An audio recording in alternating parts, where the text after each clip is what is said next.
Pik, sing kewek. Nggih, siap-siap Pak ya. Jenengmu sapa to saiki Kak? Kok ganti sapa? Kula. Nek nderek jenengan ya Tutik Cahyawati. Tutik Cahyawati. Mangka nek dalange benten nek riyen Pak Purba Tutik Purbawati. Nek wingi Mas Kresna Tutik Kresnawati. Terus nek iso Pak sing DPR kan apa? Pak Widi niku Tutik Widyawati. Apik jenenge pirang-pirang menange golek polisi. Disesuaikan kali kahanan Pak Yoy. Cocok, ya ngono wis sing apik. Tutik rel. Ora ta, diutarakan monggo. Lae lho, Mbak Tutik Tri Astuti Asidatama. Yuk. Ora ah. Biyen Tri Astuti. Biyen kuwi jenengmu. Mboten, pertamane Tri Astuti Retna Utami. Niku sing asli-asli niku re nyata niku Tri Astuti Retna Utami, tapi umur sampai 58 niku sirahe niku benjo Tri Pak Yoyo.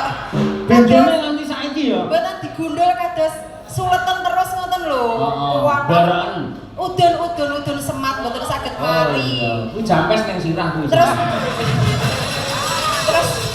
ngeten Pak Yoyo niki nyata. Terus ditambahane teng bidan mboten mari, obat mboten mari tekokne wong tua terus kabotan nama ngoten.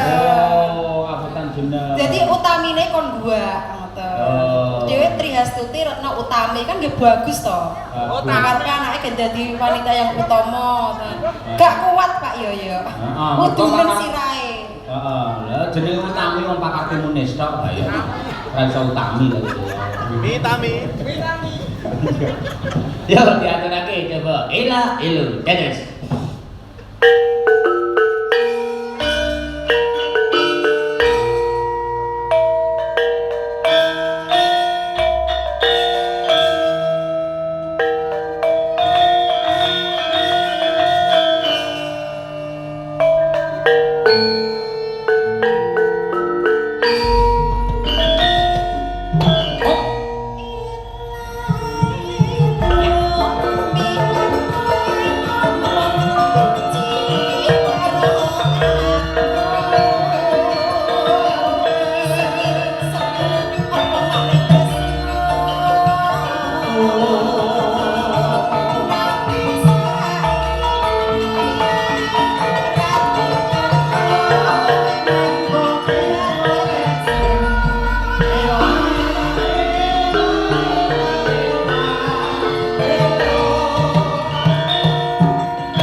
Thank